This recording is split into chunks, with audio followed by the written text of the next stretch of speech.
महापुरुषों ने बारंबार ये संदेश दिया, बारंबार यह संदेश दिया, विविध रूपों में दिया है। कुछ है जो ओढ़ लिया है, कुछ ऐसा है जो ऊपर से ओढ़ लिया है और सत्य का दर्शन नहीं हो पा रहा, वास्तविकता का अनुभव नहीं हो पा रहा। जो आवरण है उसी को तो नष्ट करता। जो कुछ ऐसा है जो हमारे वास्तविक स्वरूप से हमें अनभिज्ञ कर रहा है, आत्म विस्मृति ही दुखों का कारण है, स्वयं को न जानना ही दुखों का कारण है। और कोई कारण है क्या? वस्तु से भिन्न ज्ञान ही दुखों का कारण है। कौन हूं मैं, कहां से आया, क्या कर रहा और जाना कहां है, ये चार बातें हैं ना। कौन हूं मैं, कितना बड़ा प्रश्न है। कहां से आया, कुतः स्म जाता, कहां से आया, क्या कर रहा और कहीं जाना भी है। विचारवान विचार करता है, अपने विचारों को नियंत्रित करता है, श्रेष्ठ विचारों के साथ उसके जीवन का विकास होता है। जैसा हम सोचते हैं वैसा बन जाते हैं। मन खाली बैठता है, श्रेष्ठ विचारों भावों से मन को नहीं भरा तो क्या भरेगा। अंधेरा कहाँ है? अंधेरे का कोई अस्तित्व नहीं, प्रकाश का अभाव ही अंधेरा है। अंधेरा है क्या? कुछ नहीं अंधेरा, कोई अस्तित्व नहीं उसका। अंधेरा है मतलब क्या? प्रकाश नहीं है, प्रकाश का अभाव ही अंधेरा है। अंधेरा स्वयं में कुछ नहीं। स्वच्छता नहीं है इसीलिए गंदगी है, गंदगी कुछ नहीं है, स्वच्छता का अभाव है, सफाई का अभाव है। अशुद्ध से अशुद्ध स्थान के जल को, अशुद्ध से अशुद्ध स्थान के जल को पृथ्वी पर, अशुद्ध से अशुद्ध स्थान के जल को सूर्य की किरणें शुद्ध कर देती हैं, पवित्र कर देती है। सूर्य के प्रकाश में सब कुछ परिलक्षित हो जाता है। रात कितनी भी काली हो, प्रातः सूर्य की किरणें क्षण मात्र में रात्रि की कालिमा को नष्ट कर देती है। तो प्रकाश का अभाव ही अंधेरा है। अंधेरा अपने आप में कुछ नहीं। तमसो मां ज्योतिर्गमय, प्रकाश के साथ रहना हमें अच्छा लगता है और अच्छा लगना चाहिए। तो वह आंतरिक प्रकाश हमारे भीतर है, वो आंतरिक ऐश्वर्य कैसे बढ़े, हमारा आंतरिक धन की कैसे वृद्धि हो, नित्य प्रति इसका हम संचय करें, ऐसा संकल्प है साधक का। क्योंकि उसके विचार दृढ़ हो गए हैं, विचारों की स्थिति दृढ़ है, दृढ़ संकल्प वाला है एक साधक। विचारों के उतार चढ़ाव में नहीं, कोई भी विचार आए और हमें उठा कर लेकर चला जाए।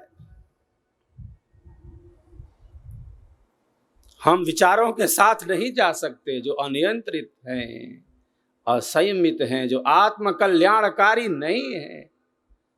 विचार आए वो चले जाएंगे। चना को भून थोड़े ही दिया है कि अंकुरित नहीं होगा चना। किस स्थिति में मन है, कहां है चित्त, कि अनियंत्रित विचार नहीं आएंगे। कहां है मन, कहां है चित्त, क्या भरा है मन में, मन की क्या स्थिति है, विचारों की क्या स्थिति है, अंतःकरण की क्या स्थिति है। चना को भून दिया है कि चना अंकुरित नहीं होगा।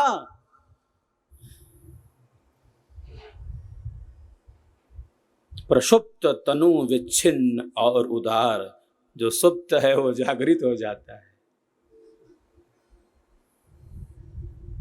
विचार आए अनियंत्रित, हम नहीं जाएंगे विचारों के साथ, वो दरवाजा खटखटाएंगे और खटखटा के हार के चला जाएगा वो विचार, वो कितना देर रहेगा। हम जहां हैं हम वहां हैं, हम जहां हैं हम वहां हैं। जो आएगा वो जाएगा, हम थोड़ी चले जाएंगे उसके साथ।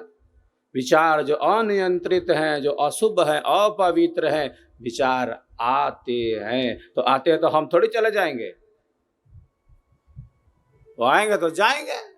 हम जहां हैं हम वही हैं। हमने विचारों के उतार चढ़ाव पर नियंत्रण प्रारंभ कर दिया है। हमारी जो शक्ति है वह विकसित हो रही है, क्योंकि हमारे पास संकल्पों की शक्ति है, हमारे पास दृढ़ इच्छा शक्ति है। आत्मा तो वही है जहां इच्छा शक्ति है, जहां ज्ञान शक्ति है, जहां पुरुषार्थ की शक्ति है, वहां वहां वहां वहां आत्मा है। कहां कहां है आत्मा? जहां इच्छा शक्ति है, ज्ञान शक्ति है, प्रयत्न की शक्ति है। सुख दुख और द्वेष का भी अनुभव हो रहा है, वो हमारा वास्तविक धर्म है क्या? हम बंधन में रहने वाले हैं क्या? केवल सुख दुख के द्वेष के अनुभव के लिए जीवन नहीं है। जीवन परमानंद के लिए है, जीवन का आधार परमात्मा है। रसो वैसा। तो विचारों का निरीक्षण करता है एक साधक, और अनियंत्रित और असमित विचारों को निकाल बाहर करता है। विचार ही हमें सुखी बनाते हैं और विचार ही हमें दुखी बनाते हैं। कैसे तरंगे हैं, लहरें हैं, 7 समुंदर की लहर मन की लहर है। तो हमारे ज्ञान क्रमशः होते हैं, एक साथ नहीं होते। और जिससे यह हो उसी को मन कहते हैं। उसी को, किसको? पंच विषय गो अर्थ है, एक संग नहीं भींग। मन सत्ता एक वस्तु है, यह मन कर है लिंग। युगपत जाना नुतपत्तिर मनसो लिंगम। हमारे ज्ञान क्रमशः होते, एक साथ नहीं होते, लेकिन इतनी तीव्र गति से होता है, इतनी चपलता है कि ऐसा प्रतीत होता है, होता नहीं वस्तुतः, यथार्थतः, सिद्धांततः, ज्ञानतः, धर्मतः, विवेकतः होता नहीं है, प्रतीत होता है। क्या प्रतीत होता है? एक साथ कई ज्ञानों को प्राप्त कर रहा है। मन चंचल है, लेकिन इसकी कमजोरी क्या है? क्या है कमजोरी? एक समय में एक विषय के साथ है, यही पकड़ में आता है। हमारे ज्ञान क्रमशः होते हैं, लेकिन चपलता इतनी। मनोचिकित्सक कहते, साइकेट्रिस्ट कहते, 60,000 विचार करता है। एक दिन में एक मनुष्य 60,000 विचार करता है। और जिसका रजस बढ़ा हो उस पर लगाओ इलेक्ट्रोड, अब तब देखो कितना 60,000 होता है कि 1,00,000 होता है। मस्तिष्क की तरंगों का अध्ययन किया जाता है।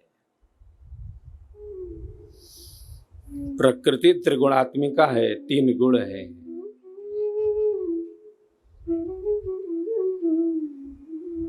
शरीर ही प्रकृति का है, यह पार्थिव है। क्यों हम कहते हैं पार्थिव? क्योंकि यह मिट्टी का बना है। शरीर का मुख्य बाहरी और भीतरी भाग ये पृथ्वी तत्वों से बना है। पृथ्वी मतलब जो भारी है। पाचन संस्थान का नियंत्रण और जीवन के अनुकूल ऊष्मा ये अग्नि तत्व का काम है। हमारे शरीर में 13 प्रकार की अग्नि है। हमारे शरीर में 13 प्रकार की अग्नियां हैं। पंचभूतों की अग्नि है। जठराग्नि प्रथम है, जिसकी 4 स्थितियां हैं। पाचन संस्थान का नियंत्रण और जीवन के अनुकूल ऊष्मा।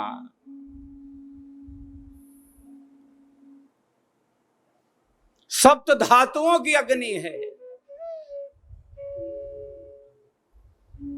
शरीर की अग्नि शांत हो जाती है, तब चलो चलो चिता की अग्नि जलाओ। स्मशान पवित्र भूमि है। यज्ञ रूप प्रभु है, अग्नि रूप परमात्मा है, प्रकाश स्वरूप परमात्मा है। अग्नि का काम क्या है? अग्नि का शुद्ध करना, पवित्र करना, अपने जैसा बना लेना, अपने जैसा बना लेना।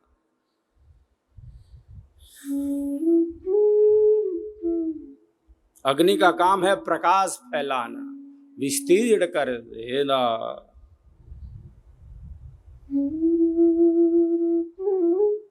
शरीर तो बना है सहयोग से। समस्त पदार्थों का संश्लेषण करना जल तत्वों की भूमिका है। जल तत्वों की भूमिका है। शरीर में समस्त अवकाश प्रदान ये आकाश तत्वों से बने हैं। वायु पंच प्राण और पंच उपप्राण के रूप में हमारे शरीर में प्रतिष्ठित है।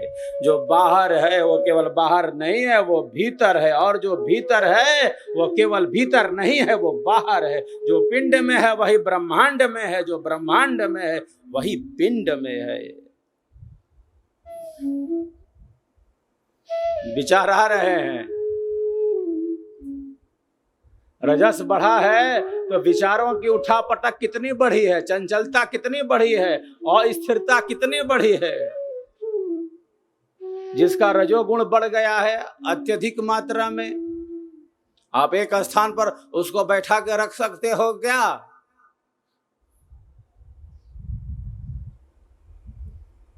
उड़ के भाग जाएगा। इतनी चंचलता है, इतनी अस्थिरता है।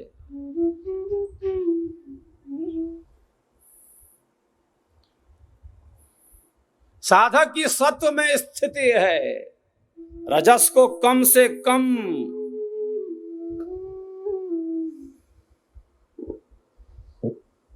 तमस भी न्यून से न्यून, गुणों से तो परे है नहीं साधक। प्रारंभ में बैठ गया तो बैठ गया,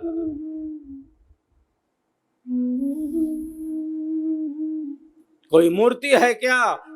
जड़वत हिल नहीं रही।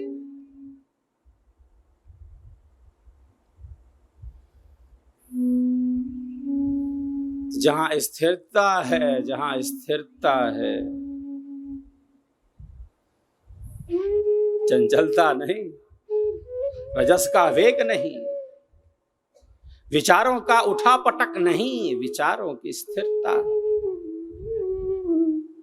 तो मस्तिष्क की तरंगों का अध्ययन किया जाता है।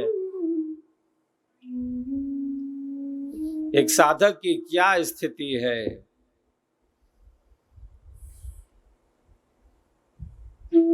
ऐसी तरंगे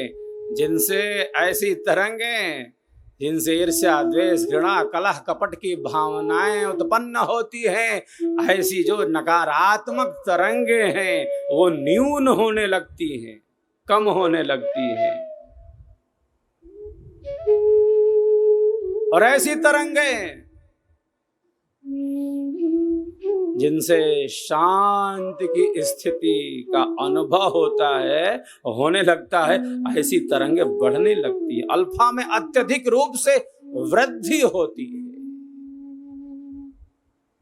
शांतिमय सचेत अवस्था, रेस्टफुल अलर्टनेस, शांतिमय सचेत, ये प्रथम भूमि की साधना का परिणाम। केवल शांत नहीं है, केवल शांति में है, वो सचेत है, सचेत अलर्ट है, जागरूक है, वो देख रहा है, जहां है वहां है, वो है ना। क्या बात है, जहां है वहां है, वो सचेत है, केवल शांति में नहीं है। शांति तो है लेकिन सचेतता है, वो जगा हुआ है, अपनी स्थिति में स्थित है।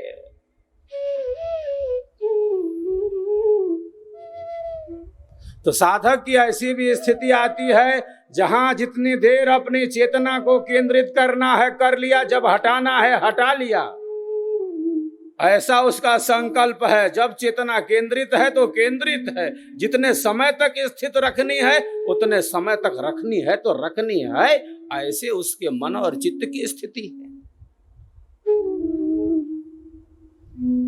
क्योंकि उसकी मस्तिष्क की जो सकारात्मक तरंगे हैं उसका विकास है। जो कुछ भी ऐसा है, जो कुछ भी ऐसा है जो नियंत्रण में बाधक है, उसको हटा दिया। मूर्ति कहाँ है? अरे पत्थर में ही है। जो मूर्तिकार है, जो मूर्तिकार छेनी और हथौड़े से जो अनावश्यक पत्थर हैं उनको हटा रहा है। व्यक्ति पहुंचता है, मूर्ति कैसे बनती है देखना चाहता। रे भैया, आप मूर्ति क्यों नहीं बना रहे? आप तो खाली पत्थर तोड़ रहे हो, आप तो केवल पत्थर तोड़ रहे हो। मूर्ति कब बनाओगे? मैं देखना चाहता हूं कैसे मूर्ति बनती है। आप तो मूर्ति बना नहीं रहे, बस पत्थर तोड़ रहे हो।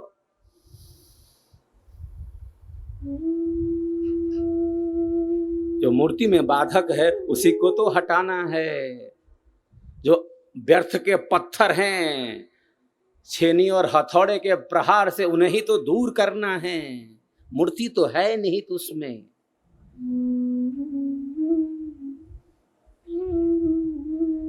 हमारे भीतर प्रेम छिपा है, शांति छिपी है, सहजता, सजगता, सरसता, सरलता, स्वाभाविकता हमारे अंदर है स्थित। समुद्र के गर्भ में गंभीरता है, सहजता है। जो कुछ ओढ़ लिया है ऊपर से उसी को तो हटाना है, जो व्यर्थ का पत्थर है उसी को तो हटाना है। हमारे भीतर है नहीं, ऐसा नहीं कह सकते। यह मार्ग है महापुरुषों का, यह मार्ग है, यह मार्ग है हमारी भारतीय संस्कृति की ऋषि परंपरा का। यह मार्ग है कल्याण का, प्रेम का, शांति का, ज्ञान विज्ञान का। यह मार्ग है अनंत आनंद का, अनंत शांति का। जितना हम गोता लगा सकें, गोताखोर होना चाहिए। समुद्र में रत्न ही रत्न भरे पड़े हैं।